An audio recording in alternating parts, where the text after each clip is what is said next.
Hello అండి. Welcome to మనసైన కథలు. ఈ మనసైన కథలు ఛానల్‌లో మీరు వింటున్న కథ 'రాక్షస మొగుడు'. ఈ పార్ట్ వినబోయే ముందు ప్రీవియస్ పార్ట్స్ ఒకసారి చెక్ చేయండి.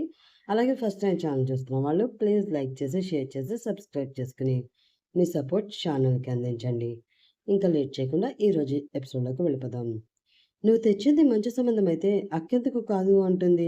ఆల్రెడీ పెళ్ళాన్ని చంపి పోలీస్ కేసు ఉన్న వాడిని తీసుకువచ్చి దాన్ని పెళ్లి చేసుకోమంటే అదెలా చేసుకుంటుంది?" కోపంగా అడిగింది Chandini.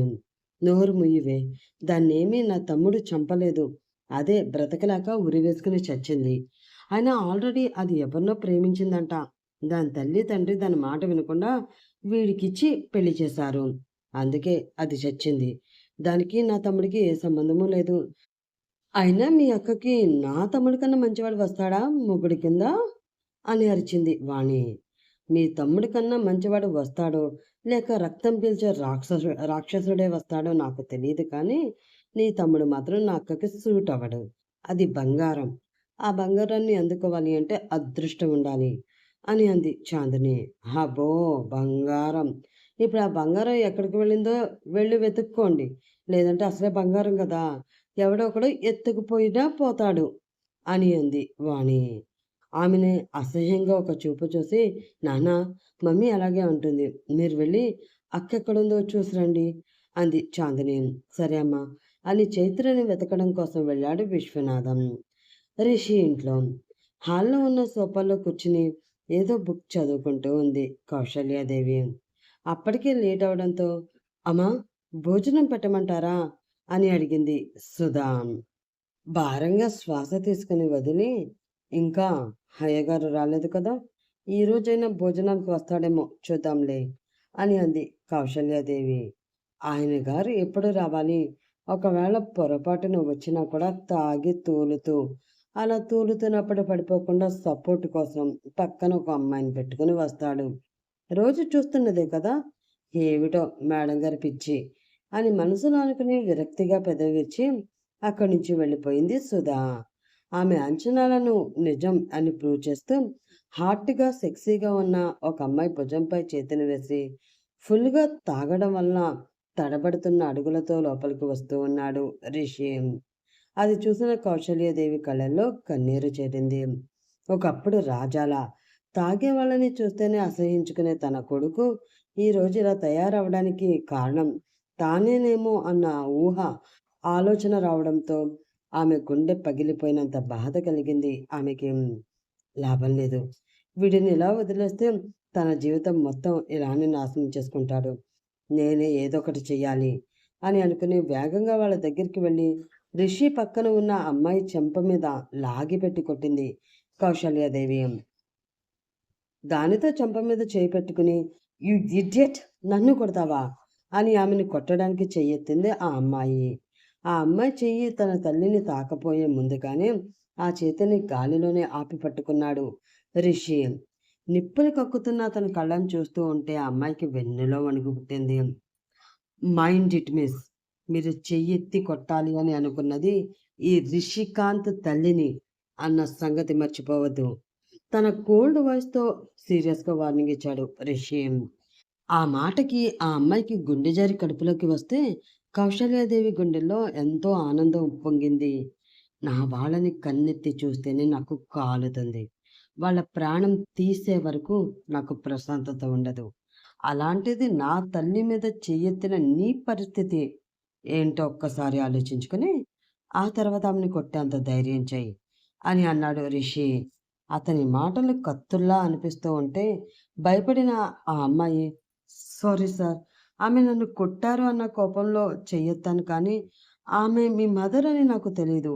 I'm very sorry. Sorry madam" అని చెప్పి అక్కడి నుంచి ఒక్క పరుగులో బయటికి వెళ్ళిపోయింది ఆ అమ్మాయి. దానితో నీళ్లు నిండిన కళ్ళతో కొడుకుని చూసుకుంటూ, "నాన్నా రిషి" అని అతని తలపై చెయ్యి వేయబోయింది కౌసల్యాదేవి. ఆమె చెయ్యి తన తలని తాకకుండా ఒక అడుగు వెనక్కి వేసి, "వద్దు కౌసల్యాదేవి. నన్ను తాకే ధైర్యం మీరు చేయకండి. ఆ అర్హత మీరు ఎప్పుడో కోల్పోయారు" అని అన్నాడు రిషి. "వద్దురా! నేను చేసిన చిన్న తప్పుకి ఇప్పటివరకు నువ్వు వేసిన శిక్ష చాలు. ఇక ఈ శిక్షని నేను అనుభవించలేను. దయచేసి ఈ అమ్మని క్షమించలేవా అని కన్నీళ్లతో అడిగింది కౌశల్యాదేవి. విరక్తిగా ఒక నవ్వు నవ్వి, శిక్షణ? ఏం శిక్ష మేడం? ఎవరికి వేసిన శిక్ష? అడిగాడు రిషి. అమ్మా అన్న పిలుపుకి నన్ను దూరం చేసి ఎప్పుడూ నవ్వుతూ కనిపించే నీ మొహంలో బాధని నింపుకుని హాయిగా సంతోషంగా ఉండవలసిన నీ జీవితాన్ని ఇలా నాశనం చేసుకుంటూ ఇదంతా చూస్తూ ఏడుస్తూ బ్రతకమని నువ్వు నాకు వేసిన శిక్షరా అని అంది కౌశల్యాదేవి. అది నేను మీకు వేసిన శిక్ష కాదు మేడం, మీరు నాకు వేసిన శిక్ష. నా ప్రేమని నాకు దూరం చేసి నా మనసుని చంపేసి ప్రాణం లేని శవంలా బ్రతకమని మీరు నాకు వేసిన ఈ శిక్షని నేను ఆనందంగా అనుభవిస్తున్నాను మేడం. ఇదంతా చూస్తూ ఉంటే మీకు చాలా సంతోషంగా ఉంది కదా! ఇలాగే జీవితాంతం సంతోషంగా బ్రతికేయండి. నా కన్నీళ్ళు మీకు అంత ఆనందాన్ని ఇస్తాయి అని నేను ఏనాడు అనుకోలేదు. మీరిది చూసి ఆనందపడతాను అంటే రోజు మీ ఆనందాన్ని పంచుకోవడానికి నేను సిద్ధంగానే ఉంటాను. Enjoy mother, enjoy your happy days అని అంటూ తూలుతూ తన గదిలోకి వెళ్ళిపోయాడు రిషి. దాంతో ఏడుస్తూ ఒక్కసారిగా కుప్పగూలింది కౌశల్యాదేవి. వర్షాకాలం అవడంతో లైట్‌గా వర్షం స్టార్ట్ అయ్యింది. ఇంత వర్షంలో ఈ పిల్ల ఎక్కడుందో ఏంటో! ఫోన్ చేసినా లిఫ్ట్ చేయడం లేదు అని అనుకుంటూ అటూ ఇటూ చూసుకుంటూ తన స్కూటీ డ్రైవ్ చేసుకుంటూ వెళుతున్నాడు విశ్వనాథం.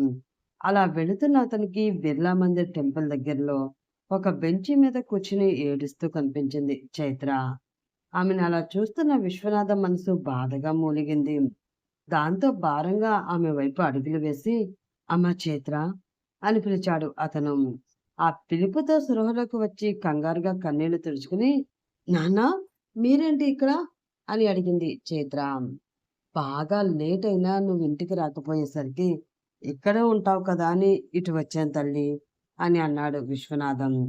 దాంతో చుట్టూ చూసి, ఓ రాత్రి అయిపోయిందా, ఏదో సరదాగా వచ్చి ఇలా కూర్చున్నాను నాన్న, సమయం తెలియలేదు అని అతని వైపు చూడలేక తలదించుకుని చెప్పింది చైత్ర. ఎందుకు తల్లి, ఇంట్లో మీ పిన్ని అనే మాటలు నీకు సరిపోవడం లేదా? ఇంకా ఎందుకు నువ్వు వద్దు అని నిన్ను మోసం చేసి వెళ్ళిపోయిన వాడిని తలుచుకుంటూ ఇలా ఎన్నాళ్ళు ఏడుస్తూ బ్రతుకుతావు? ఆమె కళ్ళలోకి సూటిగా చూస్తూ బాధగా అడిగాడు విశ్వనాథం. తెలీదు నాన్న, నేను విలన్ని మర్చిపోవాలి అని అనుకుంటున్నాను. కానీ అతను నాపై చూపించిన ప్రేమ అతన్ని మర్చిపోనివ్వడం లేదు. తను నన్ను మోసం చేశాడు అంటే ఎందుకో ఈ పిచ్చి మనసు నమ్మడం లేదు నాన్న. తను నన్ను మోసం చెయ్యడు, ఎప్పటికైనా నా కోసం వస్తాడు అని పదే పదే నాకు చెప్తూ మానిపోతున్న గాయాన్ని రేపుతూ ఉంటుంది. పుట్టినప్పుడే అమ్మని దూరం చేసుకున్న నాకు పిన్ని తిట్లు, దెబ్బలు తప్ప ఏమీ తెలీదు. అలాంటి నాకు ప్రేమని పరిచయం చేశాడు నాన్న నా విలన్. అమ్మ ఉంటే కూడా నన్ను ఇంతలా ప్రేమించేది కాదేమో అనుకున్నంతగా నన్ను ప్రేమించాడు. అలాంటి వాడు ఎందుకు నాకు దూరమయ్యాడో తెలీదు. అతను లేకుండా ఎలా బ్రతకాలో అర్థం కావడం లేదు. ఏడుస్తూ అంది చైత్ర. నిన్ను అంతగా ప్రేమించిన వాడైతే ఎప్పటికీ నిన్ను వదలకూడదు తల్లి. తను నీకు దూరమై ఇప్పటికి 3 సంవత్సరాలవుతుంది. ఈ 3 సంవత్సరాలలో రానివాడు ఇప్పుడు వస్తాడు అన్న గ్యారంటీ అయితే లేదు కదా! ఇంకా ఎందుకు అతని గురించి ఆలోచిస్తావు? గడుస్తున్న కాలంతో పాటే గత జ్ఞాపకాలను కూడా వదిలేసుకోవాలి తల్లి. అప్పుడే నీ జీవితం బాగుంటుంది. మరో వారం రోజుల్లో నీకు ఎగ్జామ్స్ ఉన్నాయి. గుర్తుంది కదా! వాటిలో నువ్వు పాస్ అయితేనే తర్వాత చదివించడానికి నేను మీ పిన్నిని ఒప్పించగలను. ఇంకొక సెమిస్ట్రీ చదివితే నువ్వు లాయర్ కావాలి అనుకున్న నీ కల నిజమవుతుంది. అలా కాకుండా నువ్వు ఇలా బాధపడుతూ చదువుని నిర్లక్ష్యం చేస్తే మీ పిన్ని అదే వంకగా పెట్టుకుని నిన్ను వాళ్ళ తమ్ముడికి ఇచ్చి పెళ్లి చేసేస్తుంది. అప్పుడు నేను కూడా చేసేది ఏమీ ఉండదమ్మా అని అన్నాడు విశ్వనాథం. దానితో కన్నీళ్లు తుడుచుకుని, అలాగే నాన్న, ఇంకా విలన్ ఆలోచనలు నా మనసులోకి రానివ్వను.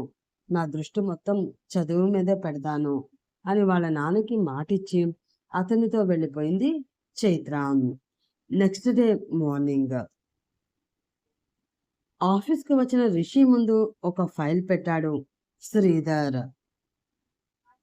ఆ ఫైల్ ఓపెన్ చేసి రిషి చూస్తూ ఉండగా, పేరు చైత్ర. ప్రస్తుతం లా చదువుతుంది. Middle class family. ప్రేమగా చూసుకునే నాన్న. ప్రాణమిచ్చే చెల్లి. ఛాన్స్ దొరికితే సాధించే అద్దె తల్లి. ఇదిరా తన బయోడేటా. ఈ వివరాలు కనుక్కోవడానికి సంకలో పిల్లిని పెట్టుకుని ఊరంతా తిరిగినట్లయింది నా పరిస్థితి అని అన్నాడు శ్రీధర్. సంకలో పిల్ల? ఎవరు ఆ పిల్లి అని అడిగాడు రిషి. ఇంకెవరు, మన అకౌంటెంట్ విశ్వనాథం గారు. ఆయన గారి పెద్ద కూతురే ఈ చైత్ర. ఈ విషయం తెలియక మొత్తం ఊరంతా తిరిగి కనుక్కున్నాను అని చెప్పాడు శ్రీధర్. ఆ మాటతో రిషి బ్రెయిన్ పాదరసం కన్నా ఫాస్ట్గా పనిచేయడం మొదలుపెట్టింది. ఒక 2 నిమిషాలకి ఏదో ఆలోచన మైండ్లో మెదలడంతో రాక్షస నవ్వు అతని పెదవులపైకి వచ్చి చేరింది.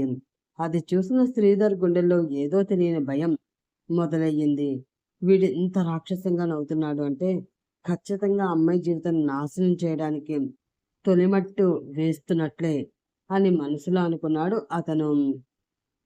రోజులాగానే పిన్ని తిట్లు శాపనార్థాలు వింటూనే ఇంట్లో పనులన్నీ పూర్తి చేసుకుని కాలేజీకి స్టార్ట్ అయింది చైత్ర. ఆమెతో పాటు వచ్చింది చాందిని. వారి కోసం బస్ స్టాప్లో ఎదురు చూస్తూ ఉన్నాడు రేవంత్. అతన్ని చూసి మొహం చిట్లించుకుని, వీడి దరిద్రం ఎప్పుడు వదిలిపోతుందో ఏంటో అని విసుగ్గా అనుకుని బస్సు రావడంతో బస్సు ఎక్కి వెళ్ళిపోయింది చైత్ర. అది చూసి, ఏంటి చందు, ఈరోజు మీ అక్క కనీసం మాట్లాడే అవకాశం కూడా ఇవ్వలేదు. ఇలా అయితే ఎలా చెప్పు? ఎప్పుడు నా ప్రేమని తను అర్థం చేసుకుంటుంది అని అసహనంగా అడిగాడు రేవంత్. హబ్బా, నీకెన్నిసార్లు చెప్పాను అయ్యా రేవంత్, మా అక్క నీకు పడదు. నీ ప్రేమని అర్థం చేసుకోవడం, ఒప్పుకోవడం అన్నది ఈ జన్మలో జరగదు.